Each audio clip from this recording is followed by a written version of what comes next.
Hello, my name is Angel Rivera, and I'm a developer advocate for CircleCI. And today I'm going to discuss getting started with CircleCI and your Node.JS project. This video is intended to demonstrate how easy it is for developers to integrate CircleCI into their current Node.js projects, and also run some unit testing, which is really important to make sure that the application is as bug-free as possible and that you have high confidence in the application that you're deploying to production. So let's start with a simple GitHub repo that I developed just a few moments ago. It's sitting here on GitHub, and right now everything works. So the application is a Node.js application, and all it does is basically present a static website. The idea here is not to focus on what the application actually does, but how to integrate CircleCI into your repos and your projects, and also develop a simple CI/CD pipeline to get you started. So again, right now I just created a simple project, right? The application works, and I tested all the unit tests that are inside. Let's go ahead and show you how to link this project inside of CircleCI. So with CircleCI, we're just going to go to circleci.com. And as you can see here, I just need to log in. Great. And the way CircleCI works is we don't really have a permission or policy fabric within the platform. We literally just link into do a webhook or an OAuth into your version control system of choice. Right now, our current platform supports version control systems with GitHub and also Bitbucket in the cloud. So for this demonstration, I'm going to use GitHub. So we're going to log in. Once we log in, it's going to take us to the CircleCI dashboard. Now, this is where you do all your administrative functions and all that, like, setting up projects, making sure you make the connections between your repo and the CircleCI platform. One thing to note, though, is GitHub has organizations, and I'm a member of quite a few organizations, as you can see. But what I'm going to pick is my Punk Data, which is my personal GitHub account. And then once we're there, right, you select the organization. We're going to go ahead and add the project. Now, the name of this project is Node.js-CircleCI. So let's go ahead and find that. And the way you add the project is and create that link into your repo is by clicking the Add Projects button here. Now, if you have the right organization, you should see the project that you're targeting, right? So we see the Node.js-CircleCI project is here. Now we're going to click on the Setup Project button, and this will take us into the actual onboarding dashboard. So as you can see here, there's a couple of options. We're going to run the code in Linux operating system, so that's fine. It's detected that I have a Node application, which is great. So we're going to scroll down to the instructions, right? So now that we've selected what kind of application it is, we now need to make that connection. But before we can do anything moving forward, we need to create a config.yaml file. Now, for those of you that don't know, CircleCI basically has its instructions inside of a config.yaml file. Now, you can also view this file as a pipeline definition or specification. And basically what's going on in the config.yaml file is that you are creating and defining all the steps in your CI/CD pipeline. So whatever is inside of this config.yaml, once we add this CircleCI to your project and make that link, CircleCI will run whatever's inside this config.yaml file every time code changes and is pushed up into GitHub. So let's do step number one. I'm going to walk you through this step by step.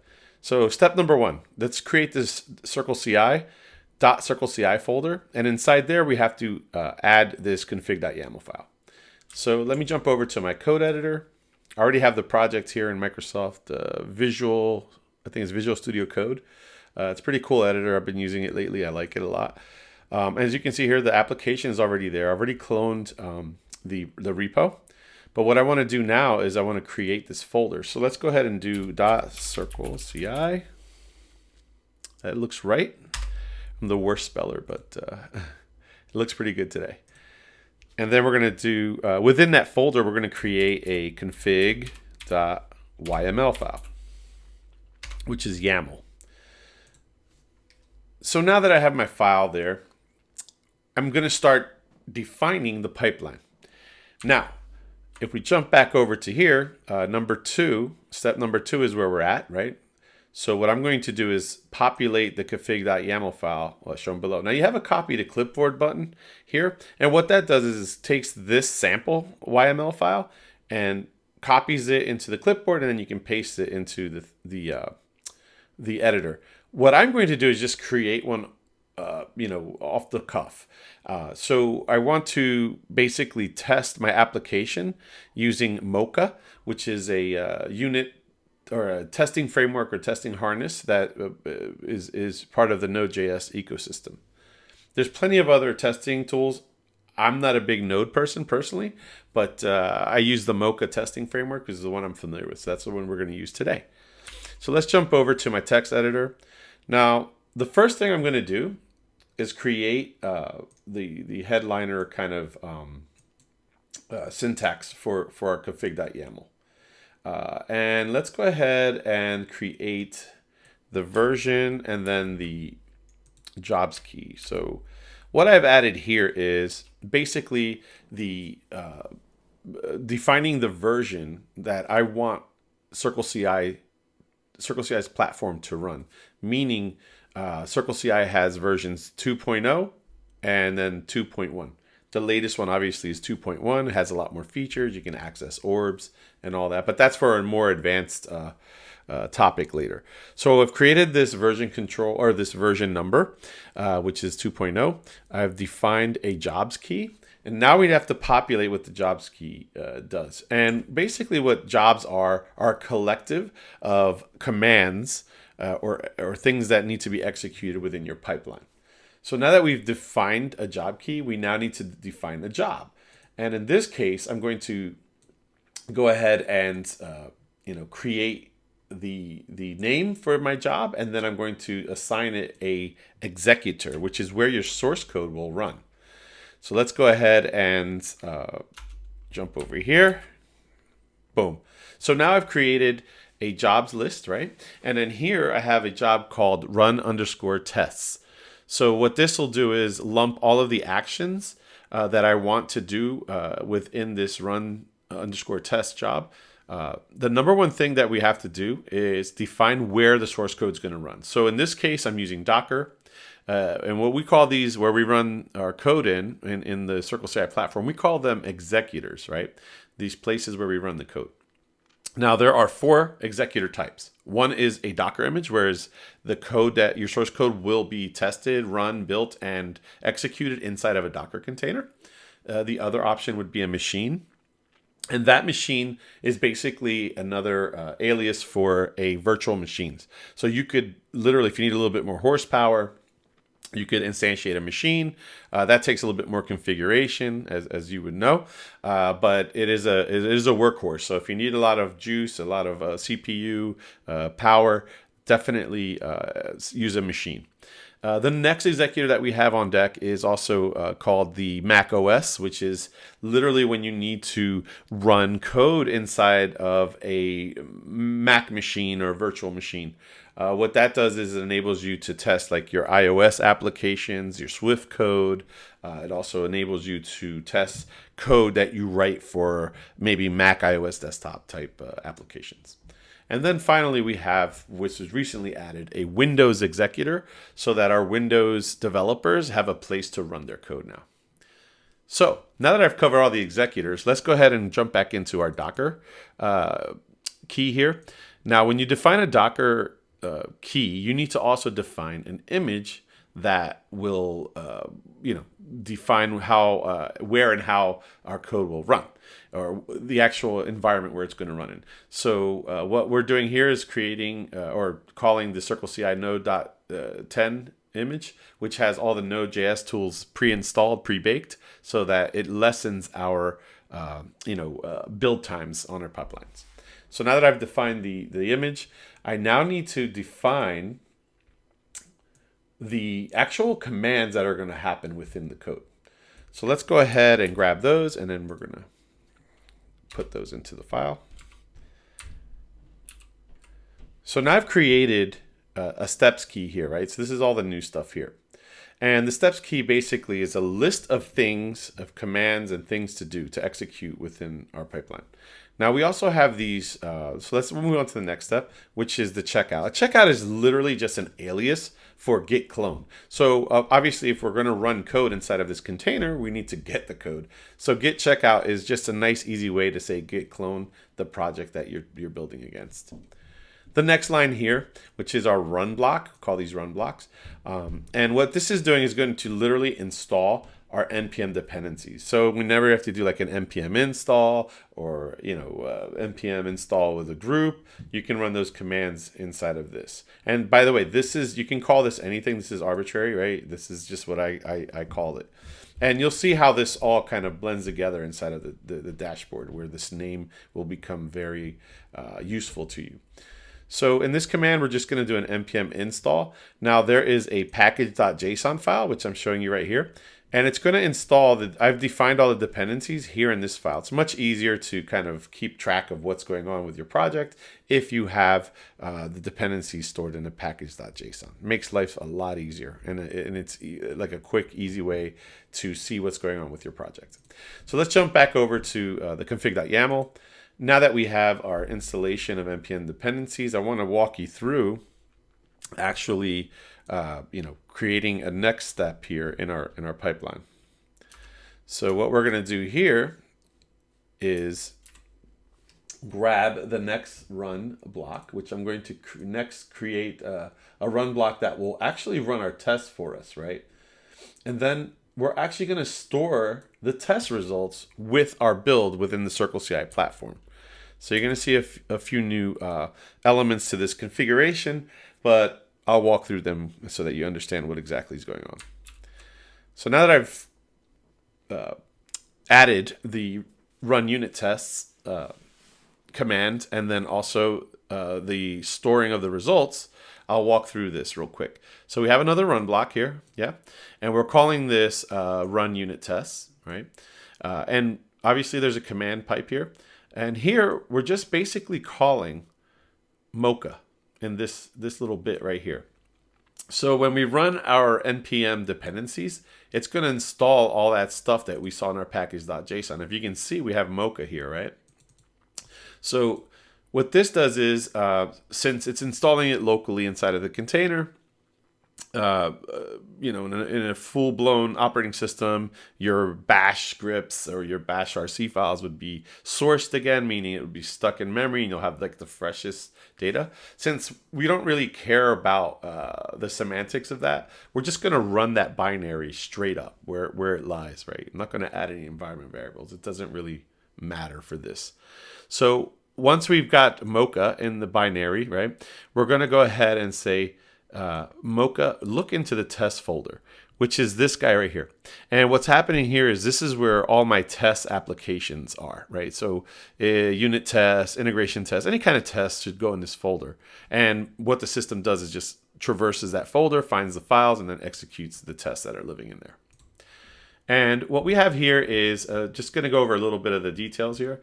With Mocha, there is a what they call a reporter and a test reporter. And what this is basically Mocha Awesome. And this is an open source project. But what it does is it creates a nice HTML page for the results of these tests. Normally, if you don't use something like this, tooling like this, you're going to get tests that are, just basically standard out. They're not the prettiest things, but they're not the worst things either. And running this will help in the test results. And what's going on here is we're just saying, hey, we're going to use Mocha Awesome, which was also in our package.json. Mocha Awesome, see? So it got it installed.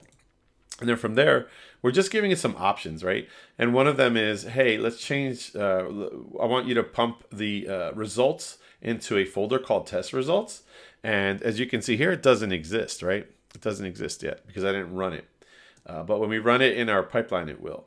And then we're going to call the file name test results. And this will all come together in the future when I show you the demonstration of running this.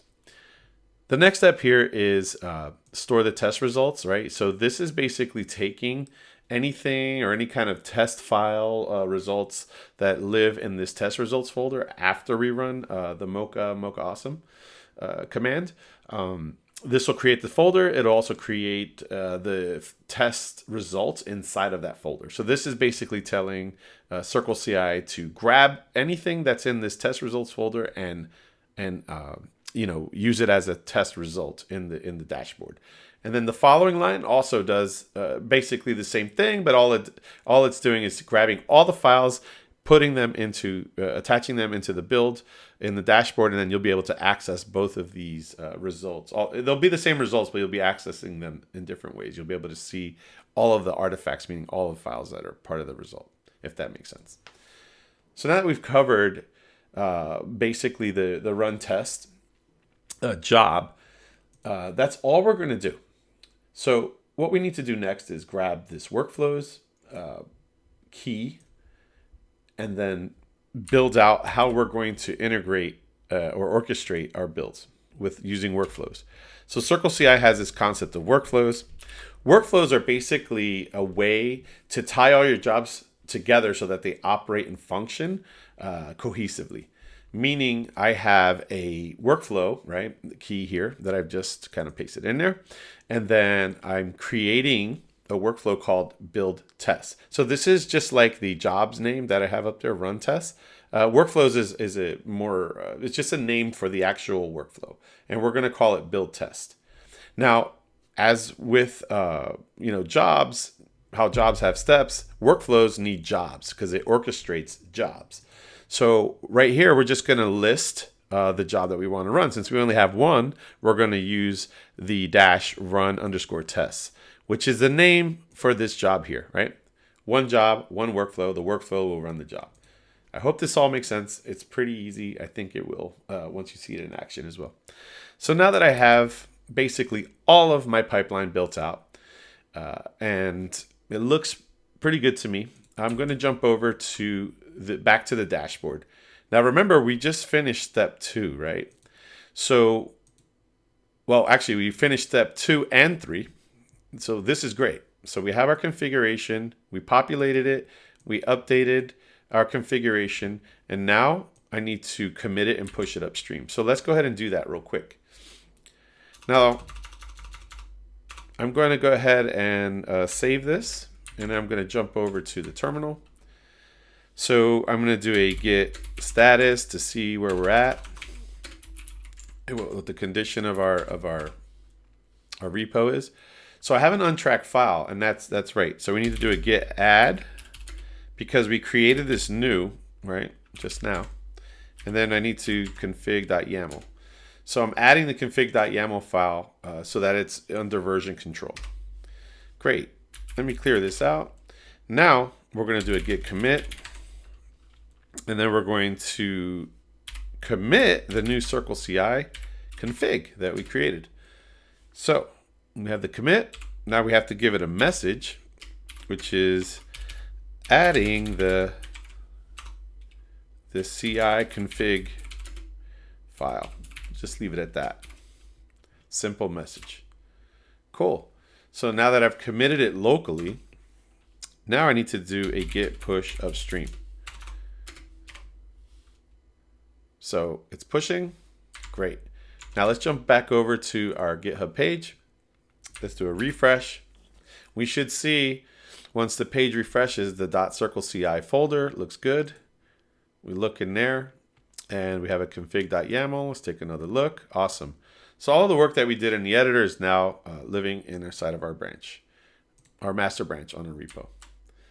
So let's jump back over to the add projects. So now that we've pushed our changes up to GitHub, the last step is literally just telling CircleCI to build based on this config file that we did. So when we click this start button or start building button, it's going to kick off that CircleCI configuration that we just made. So let's go ahead and click the button. And with all luck, we should have a build starting shortly. So now that, yeah, it started. Here's the build. Let's dig deep into that CircleCI project, master branch. And you can see here what's going on. So it was just that fast, right? You saw the build was running, the code checkout, right? That was the checkout that we did. Remember, install npm dependencies. That's what that looks like.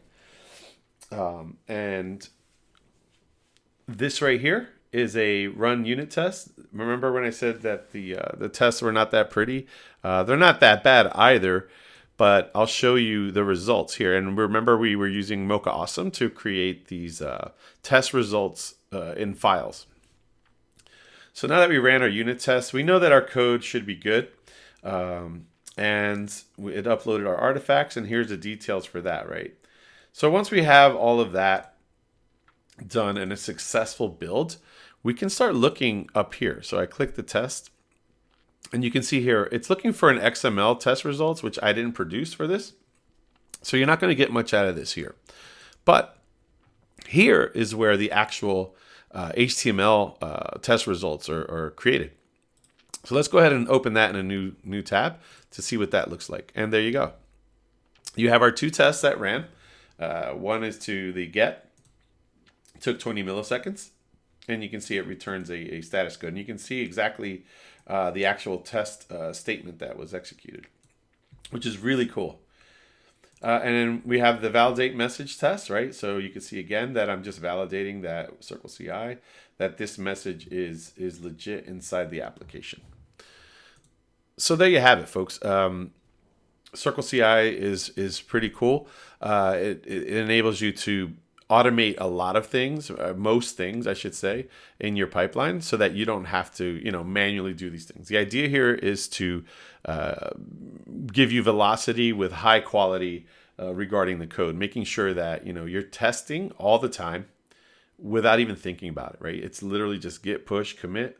Or disregard. It's git commit push, and then let CircleCI take over. It runs your CI/CD pipeline, which is in this config file, and then you're all set to go. If you pass, great. You can move on to the next task on your list. If you fail, that's good too, because now you know that you have a problem with your code. You can go and fix it as quickly as possible, and then submit those fixes, and hopefully that next time around it'll pass.